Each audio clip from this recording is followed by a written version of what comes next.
Guys, welcome to my podcast. As always, I'm super excited to be here with you. But today I am bringing someone to the table that will change your life. I am so honored to have the one, the only Jon Cheplak. Just a little backstory of who he is in my world.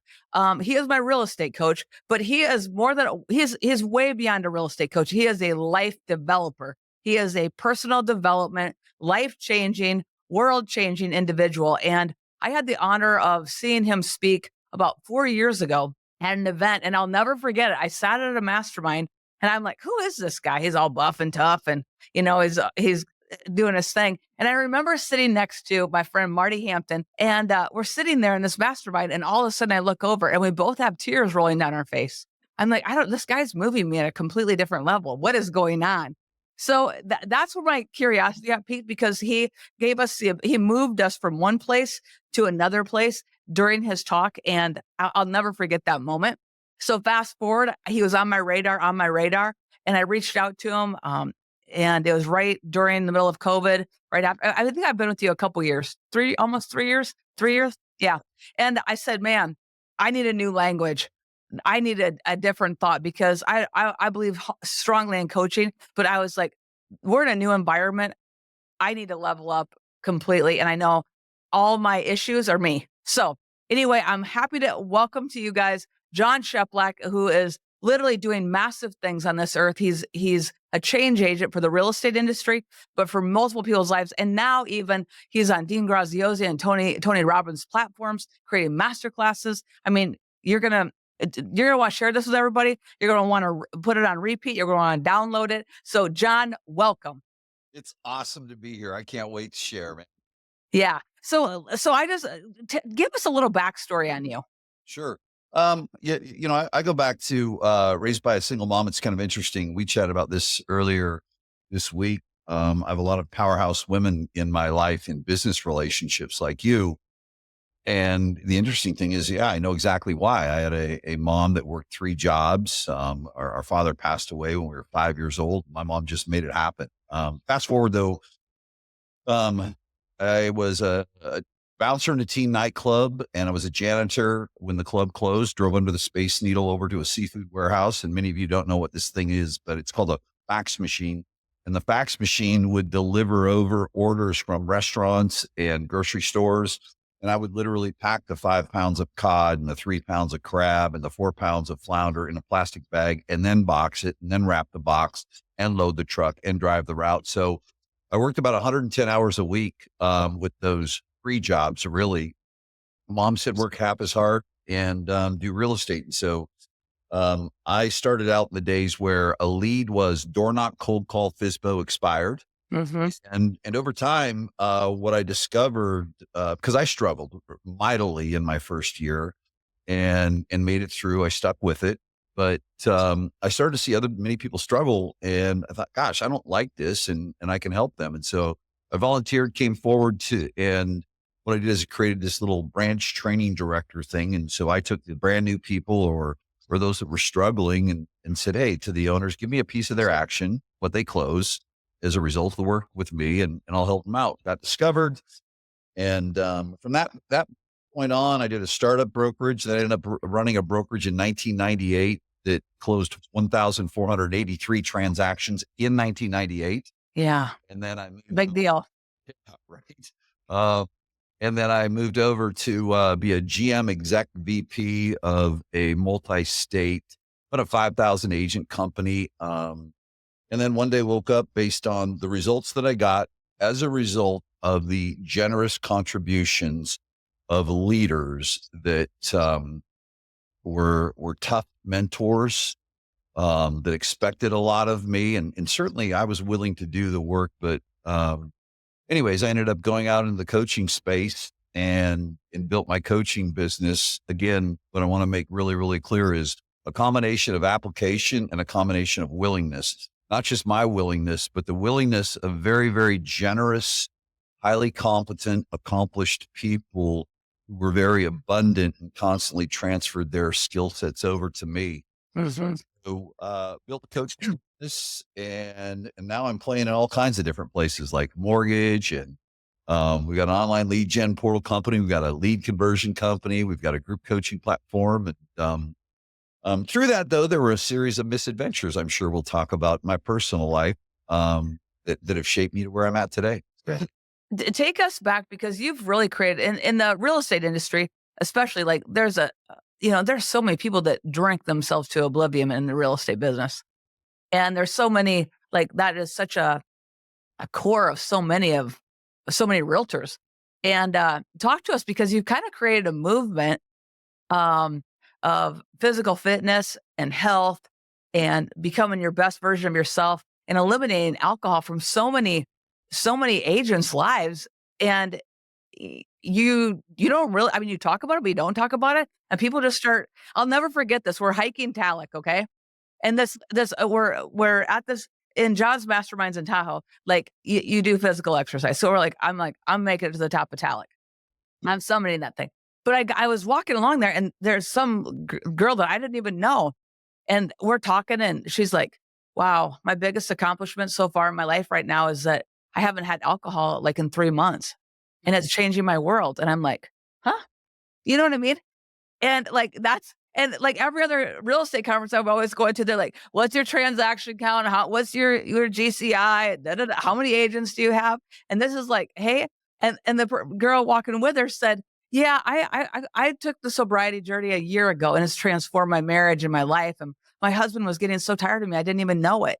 In my business, I had no idea. I thought I had a good business, but everything has changed when I quit drinking." And they're like, John always says, "What's the one thing that you can change that'll change your entire life?" And so I just think it's so interesting. I mean, I'm from an alcoholic family. My grandparents were major alcoholics. So I've never taken a drink because I've had such a respect of addiction, right? So I'm just like, but it's been an amazing thing to me to watch you transform like so many people's lives just with that. So tell us about that moment where everything changed for you. Sure. So, gosh, I'll take y'all back to my 21st birthday that was spent in rehab. And I did that 9 more times, up until 16 years ago, July 21st, this past July 21st. I was always a high performer, and Mhm. it's very interesting. And I hope that, and whether it's, we've all got something we've got to overcome. And then when you overcome alcohol, then you got to overcome something else. And if you don't have something to overcome, you must be dead. Yeah. It's, just, Yeah. you know, it's, Yeah. so I hope that, as we talk about this principle that people talk about, it's about overcoming. Uh-huh. Amy's an amazing, highly competent business leader, community leader, but that's not what makes Amy special. Amy's overcome, Uh-huh. and then Amy went to this next level in business, but that's not what she did. She's overcome, and so it's always about overcoming. So I hope people hear that you've all got something, and Amy alluded to that.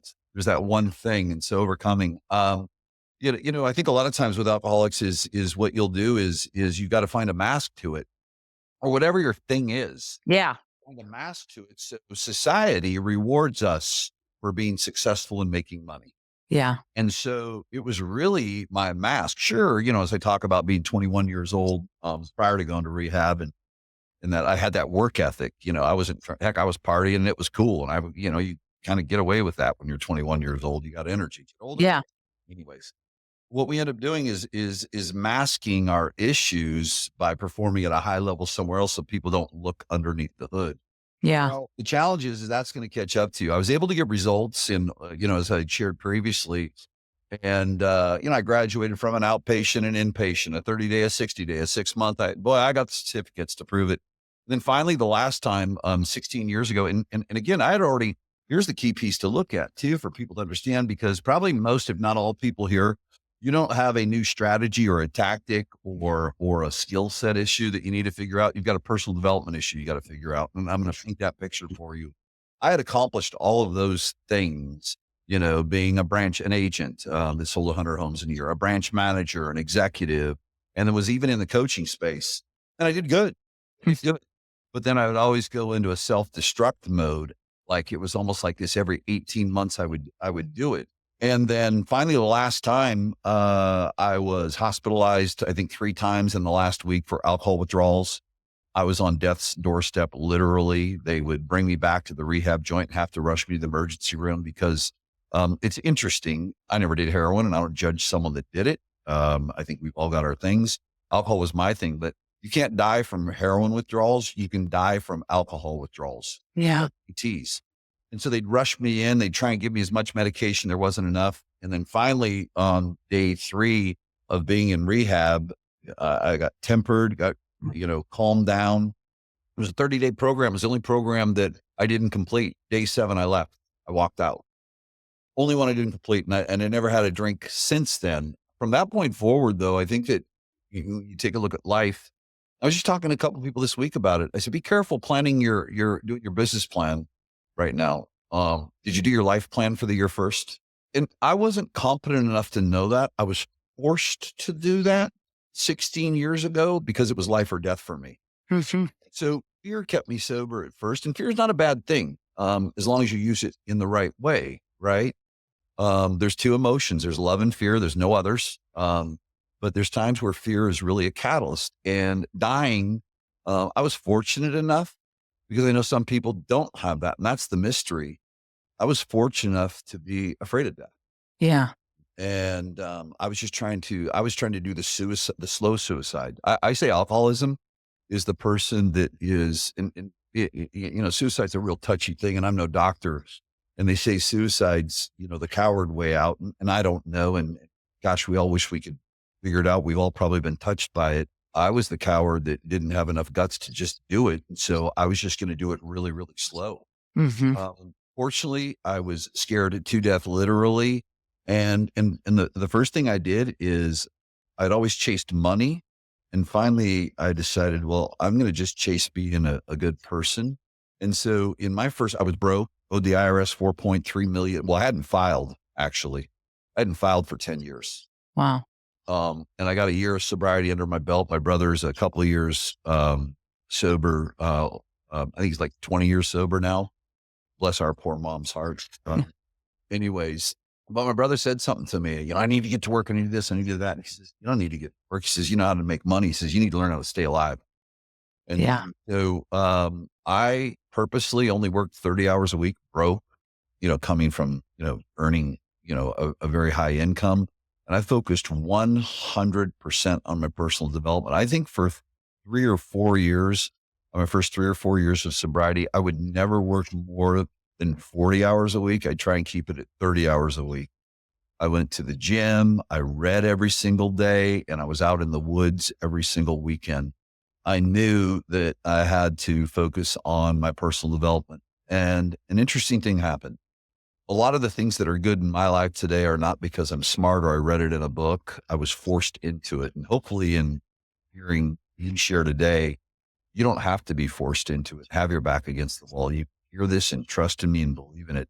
I had no choice but to live by the cliches of one day at a time, 1 hour at a time, 1 minute at a time.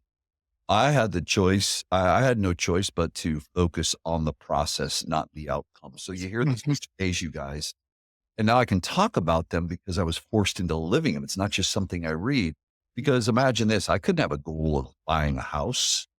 I hadn't even paid the IRS. And so, 2 years into my sobriety, I had to go to my brother. You're doing so good. It was a year or 2 in. I said, no, I'm not. I'm a fraud. What? I haven't done my taxes in 10 years. He says, not a problem. I'm going to bankrupt out. No, you're not. What do you mean? I said, I'll be living on top ramen the rest of my life. He said, listen, you'll be living. Yeah. He said, what you have is you have built up, you walk deep into a forest for 20 plus years. You've got to walk back out. You don't walk back out overnight. And as you walk back out, you retrace that path and take a look at those lessons along the way. And you use that as contrast of a way to live. And, he said, what you're going to do is you're going to, do the right things. You're not going to make good business decisions. You're going to make good personal decisions. The good business decisions: file bankruptcy, bail out, Mhm. everything, all this stuff. And I looked at him and I said, okay. And I surrendered. Mhm. So long story short, I plugged along, plugged along, plugged along. Can't even believe that I woke up one day and I had paid all that stuff off, debt free. Woke up, and I say it humbly, but it's just true. My daughter lives in a second home that I never even thought I'd ever even own. My daughter's a single mom and has gone through her trials of being a single mom. The interesting thing about it is though, and here's another point I want to make, and not to poop on goals. I didn't have a goal. I didn't have a vision board or nothing. And please, if you have goals, you have a vision board and it works for you, go for it. What I had to do is I had to get through the minute. I had to get through the hour, Hmm. through the day. And then all I could do was win the day, both personally and professionally. And so, if I encapsulate it all, things started stacking up. I went for the tiny victories. The challenge is that when you go for something that's so big, and they say have unrealistic goals, okay, but the challenge with unrealistic goals at times for some people, you got to know yourself. Yeah. Not be for me. Yeah. Is that there's no, like, you got to experience the victories when that's the only thing you're measuring yourself by. So really how I'd encapsulated in my series of misadventures that put me in a place I never could have imagined is really, as I look back at it, it wasn't the result that I got from the work that I did, because naturally I got the result, financial results, et cetera, in the businesses. It was who I became to get to the result. The work is about who you're becoming. And so with that said, back to your real pointed question was that, it was just a way I chose to live my life. People that started showing up, been very transparent. I think not from a drama standpoint. There's a fine line there, but I think sharing your journey with other people so that they can see it's okay. It's not to not be okay. It gives them permission to come forward, a comfort level with it. And what started happening, Amy, is it wasn't like a bunch of addicts and alcoholics. You didn't come forward. I'm an addict, alcoholic. I'm working with Cheplak. But what I think started happening is when you stay true to yourself and you stay true to principles, other people that desire to have that, if they see something in you they want more of or actually have, there's no marketing dollars that can take care of it. There's no sales script that can take care of it. And so it started attracting a group of people. And here's the thing that I think has happened and how it's this way now. We don't have what I call forced accountability. There's implied accountability. Hmm. You're not judged. Hmm. If you show up and you're a partier or this or that, you're not judged that way. But what happens is that as more people, because all my businesses are way bigger than me, I just was that little guy that kept going. But then when people start seeing other people, just like you heard other people talking about, I mean, and like Tahoe just this last September for 3 days. It was unsolicited. Yeah, since I quit drinking or since I started getting my health and fitness. I mean, it's just this common theme that takes on while the level of business discussion is at a high level. There's this interesting correspondence. So really what I'd say is I stayed true to me, Yeah. stayed true to doing the next right thing right. I was unwavering. I was forced to obsess over the process.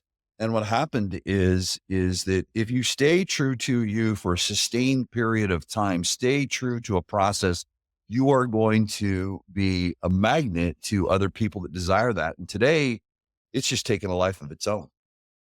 John, it's incredible. I want to go back to something that you've shared before. You're 40 years old. You're staying at the Win, right? On Marriott Points, and you've got a bicycle. I was, let's see here, 16 years ago. So I'm 58 now. So I was 41.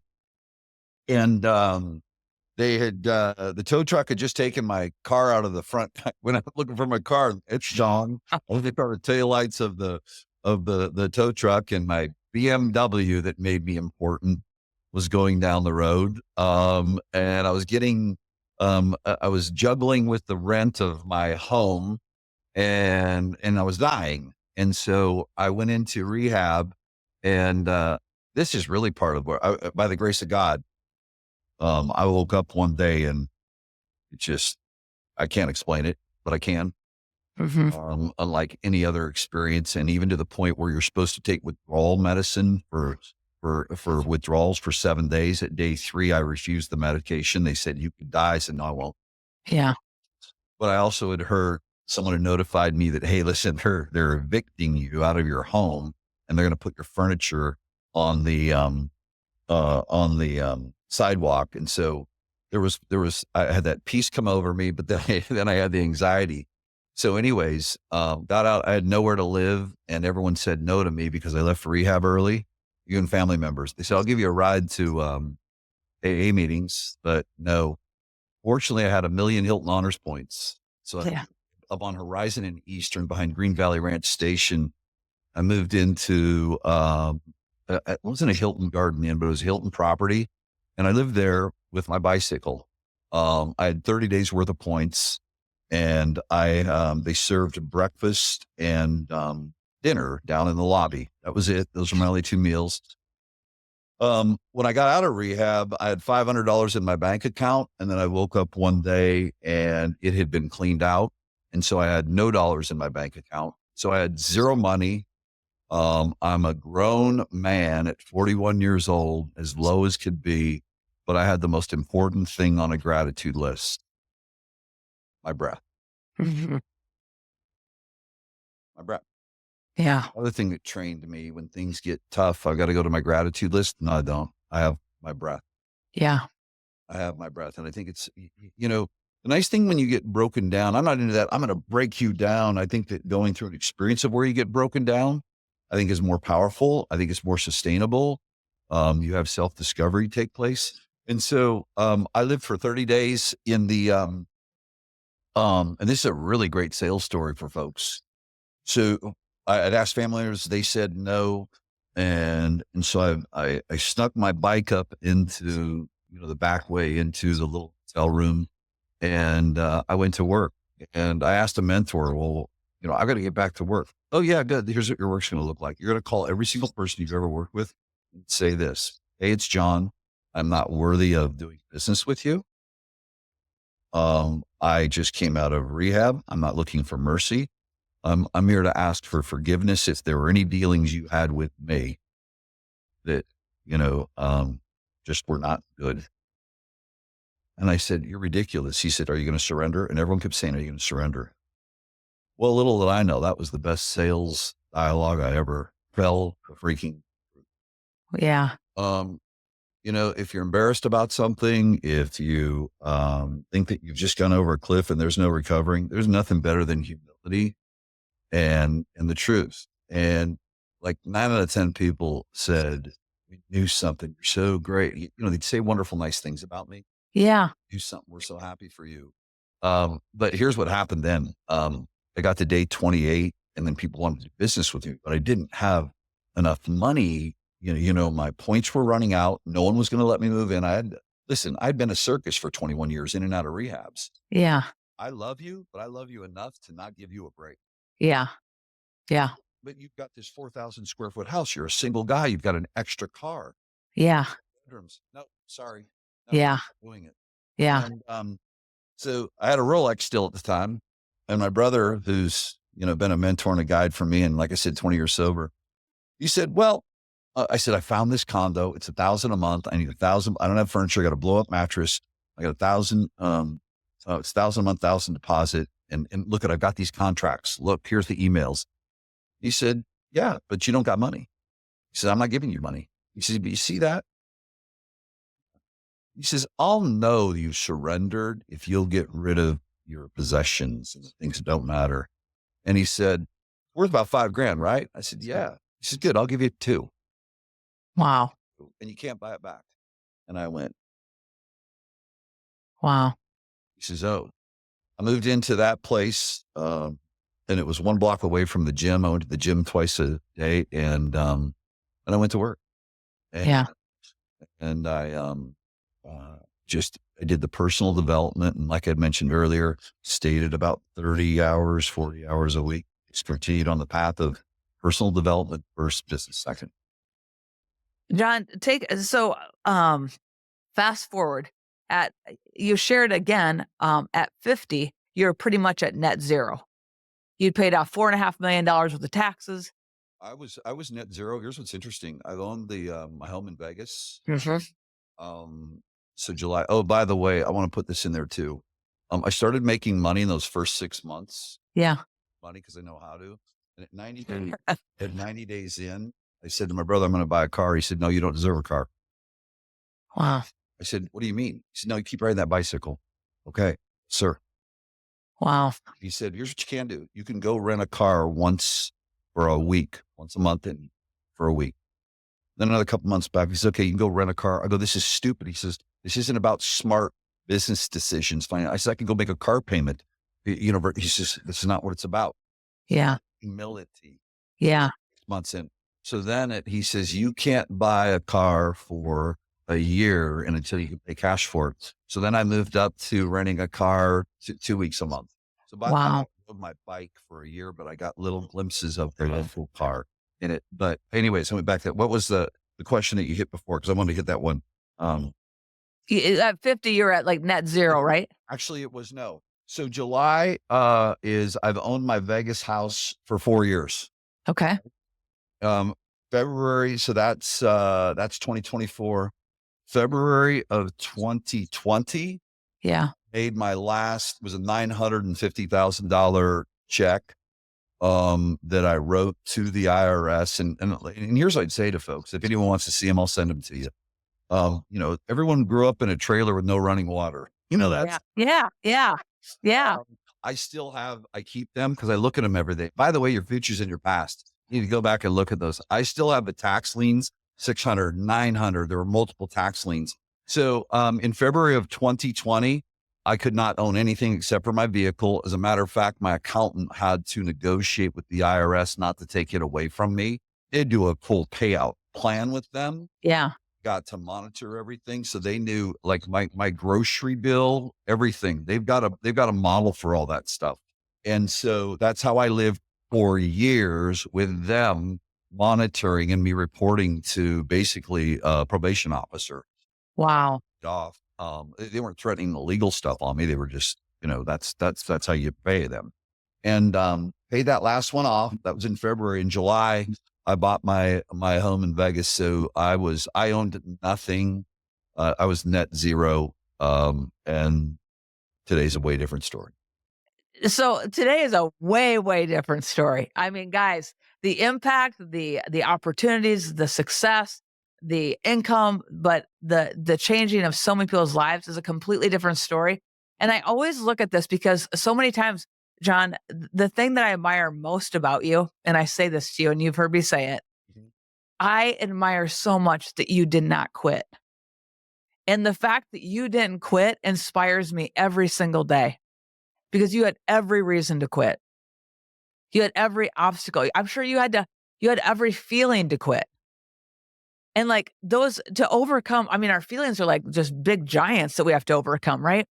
But the fact that you didn't, you kept going and you tell a story that, you started these masterminds and you were buying, red eye tickets or yeah, red eye flights and going Yeah, all over. we'll clean up a little in the bathroom. Not much to do with the hair. Yeah. Tune it up and then get the tie right. And I go into that banquet room in the morning. Yeah. And you'd have, I mean, you talked about even like a Tahoe, like you had what, 6 people there? Actually, no, we had like 13 or 14 people at that first one, but that was after the years of doing these events, 50 chairs in the room, one person show up, 50 chairs in the room, 3 people showing up. Yeah. Years and years of it. And then at that point, I think bribing some of the people. And so it was all that time for years Yeah. Yeah. and walking out and said, I'm just going to quit. But I did. Yeah. A few, at Tahoe, I believe it was, you told us that that day you walked out and said, "Man, I'm no good at this. I'm done. I'm no good at this." And someone that was at that mastermind called you, right? And said, "Hey, can you come speak to my team?" Yes. So, and you may have met him in passing or you've seen him. I've pointed him out before, but there's a lot of people that, I mean, a lot for me, a couple of Yeah. people in a room. Jovi Escusa. Okay. And there were about 16, 17 people in that room. And I told Tim I quit, I'm done. And then I remember because I was living in Seattle at that point. I was driving on the I-5 between Tacoma, Washington, Seattle, and it was raining. And I was in that car that I'd still paid cash for that my brother gave me permission to go buy. And by the way, he told me, can't buy another car until the engine blows on this one. By the way, Wow. you're going to make money. The engine did blow on the exit. Let's buy our next car. My brother can tell this story. It's the truth. So anyways, he calls me. Hey, listen, that was a great event. And this guy's got this 65,000 square foot office in LA. Wow. Its title. He's been number one in the world for Century 21. Just awesome. He said, why don't we come do an event do that event down at my place? What? So we, so then you get association working with someone behind you, someone Yeah. who, listen, guys, takes, yeah, you got to believe in yourself, but you know what? A lot of times it takes someone else to believe in you. Uh-huh. Was someone that really believed in me. And then I started looking, oh my gosh, this person is believing in me. And so we did a couple of those. We had 35 people show up. Whoa. Yeah. Yeah. That's it. Yeah. No, and then 40. And then from there, I just kept going. Yeah. I think the most important thing, Alex Hermosi, I don't know if you saw it. He did this beautiful video and he had like four, there were cocktail cups. I'm gonna open up my session at an event we're doing next week of this. So imagine there's four cups here and he takes jelly beans. He says, here's the mistake you make. You start putting jelly beans in, but the cup's only half full and you get distracted or you don't like doing it. So you grab some of those jelly beans out of the first cup and you put them in the second one. Oh, but then something else comes up and you put it, and then you start looking across, you've got these four cups, these four different things you're doing, and there's basically nothing going on. He says, you got to stay in that one until there's freaking jelly beans or marbles just rolling all over the place. And so, and that's, I didn't see that Alex Hermosi video, then, but I don't know. I just stayed in my lane. I had heard enough to, you know what? Don't worry so much about your weaknesses. Go all in on your strengths. Yeah. Yeah. Stay there. And I did. And then there were evolutions too, I think, as you're growing your business. I can remember when I was doing 114, it grew.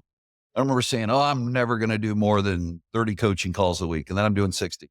Yeah. Yeah. And Yeah. then all of a sudden I sent a report over to Christy, and I've posted it before, my calls for the week. I did 114 coaching calls in a week, and I was doing 100 a week and 5,000 plus a year. And even clients who are running businesses would come up to me. People are paying me for business consulting.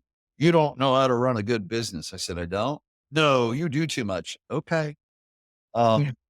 And sometimes what I would say is you need to be humble and have that white belt mentality, but there's sometimes you need to wake up and say, okay, thank you for the feedback, but was I profitable? Yes. Did it give me comfort? Yeah. And I needed comfort. Yeah. I needed financial comfort. I wasn't ready to take a risk. I could, managing me was so much still as I was, because when you get sober at 41 years old, you're as old as the first drink you took. So I was like a 16-year-old at 41, your emotional maturity. You got to build that maturity up. So I knew what was important. I knew safety was important to me. I knew routine was important to me. I knew consistency. I knew my capacity to stay healthy and stay sober and be the best person I could be was all I could handle. Yeah. And so I would hear this input, but I was not going to risk my being and my wellness or the opinions of other people who could say, I don't think you're a good coach because you don't run your business right. Well, with that said, along the way, I did things when I was ready, not when I was supposed to. Yeah. Jon, question for you. Today, many people find themselves in discouraging spots. Maybe in their business isn't where they want it to be. Their health might not be where they want it to be. Their relationships might be struggling. What would you say are the top three things that you believe change the trajectory of any situation? Like what are those what are principles that you adhere to, life principles that have the ability to transform about any situation? I think the number one thing is you've got to be, and I'm going to put a lot in here because it's the foundation. The first thing that you need to do is you need to understand your futures and your past. You need to be a witness, not a judge. You need to go back to your most dramatic experience, a trauma or a drama. I think a lot of times why people don't grow or go through, break through a ceiling or a challenge or a struggle or a marketplace or a divorce or anything, health issue. I think a lot of times is because they have not built mental toughness. Mm-hmm. And yet you already have it. The reason you've not built it though is you have avoided that part of you Mm-hmm. because here's the thing to look at is when you're in a challenging spot, okay, then you go back to, and I remember someone asked me, how do you stay motivated? My breath. What? What? I'm grateful for my breath. I mean, it's that simple. So here's what I would say. You've got to go back to the worst, most traumatic experience in your life Okay. and then recognize and say, I'm here. I got through it. Yeah. And how you got through that. Yeah. Go find that borrowed belief, because here's what happens to us unconsciously. And I did this work through Debbie Ford in the shadow work, is that our shadow is where our magic is. That is our contrast. That contrast is what you've got to experience the bad to experience good. Oh, great. I've been here before. Yeah.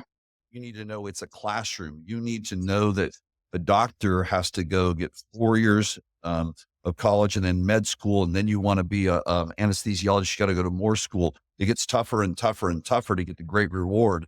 We've got to recognize that, oh, you've got to embrace it, not resist it.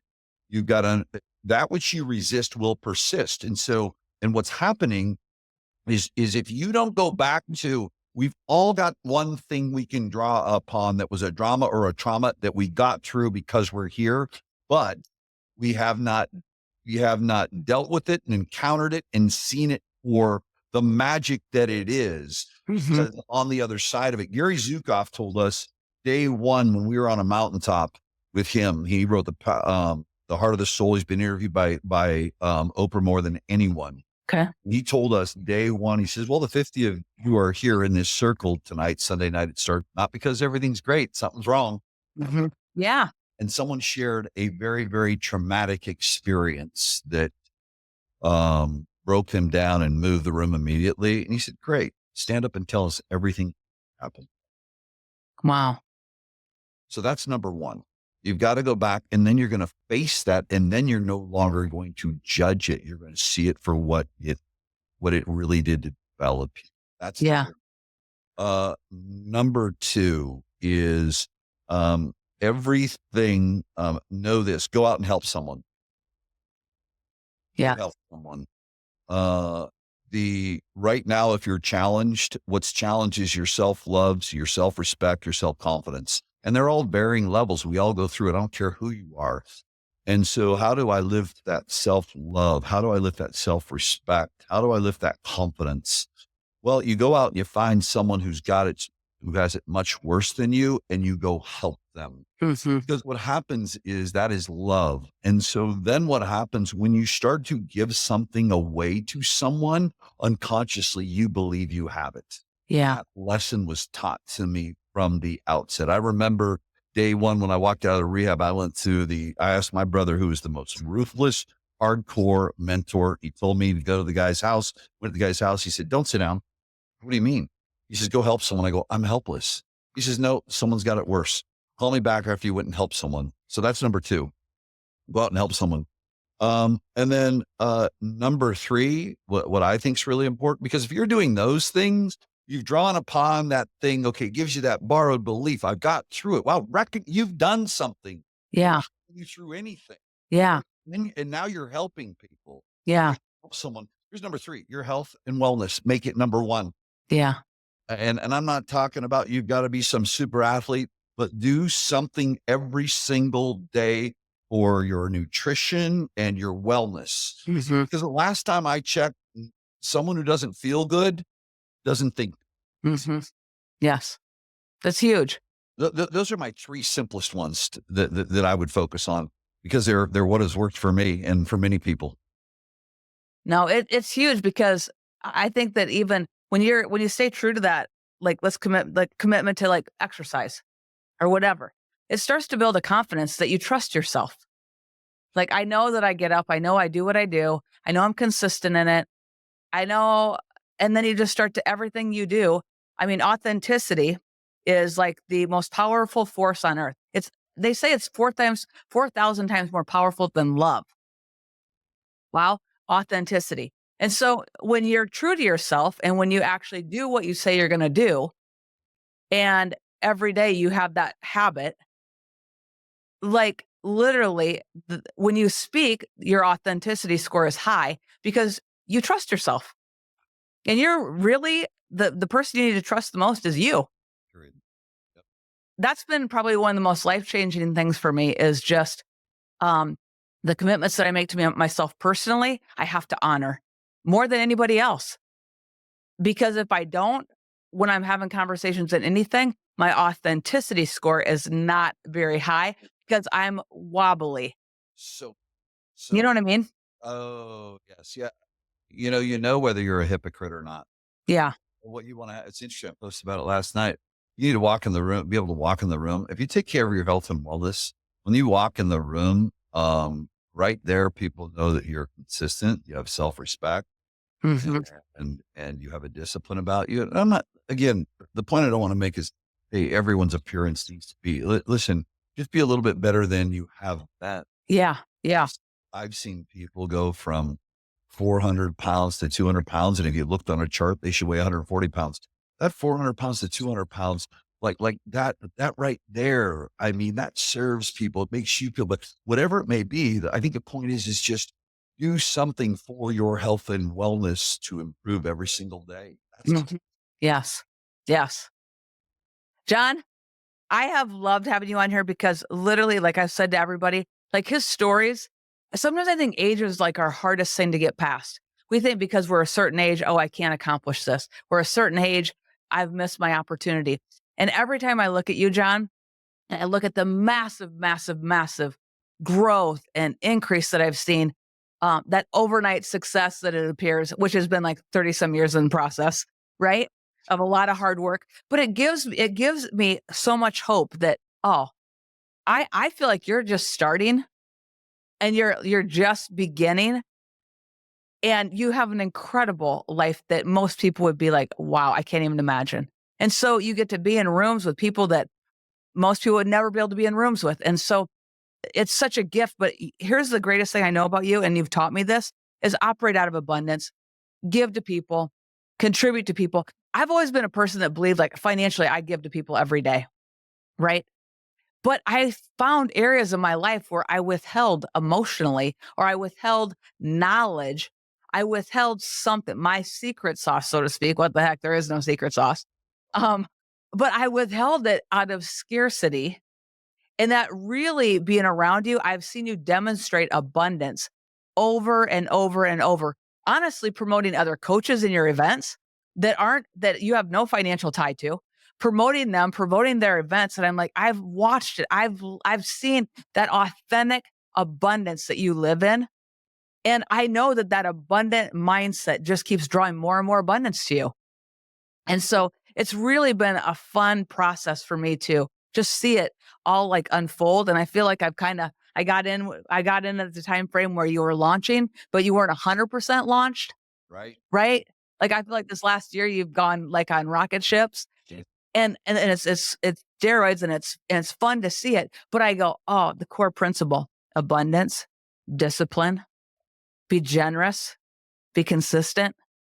And like, it'll change you can change every circumstance. My greatest thing is I mean, I always say the Bible is the greatest motivational book to me. It's the greatest toolkit to me in my life. But the reason I believe that is that all things are changeable.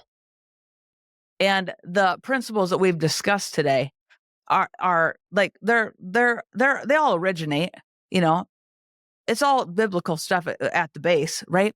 But it changes lives and you're a testament to it. So thank you for this time with you. It's such an honor, and I pray that just the extreme goodness that's over your life would just continue lights out, and your influence and your impact on this earth will just continue to be magnified greatly. So, thank you, Jon. Thank you. Thank you. Yeah, you're awesome. All right. Guys, know this. You are more. Don't give up on your dreams. Don't quit. Keep pushing forward. If you keep putting one foot in front of the other, you keep doing the next right thing, it will unfold for you and it will be so good. You are more. Thanks, Jon.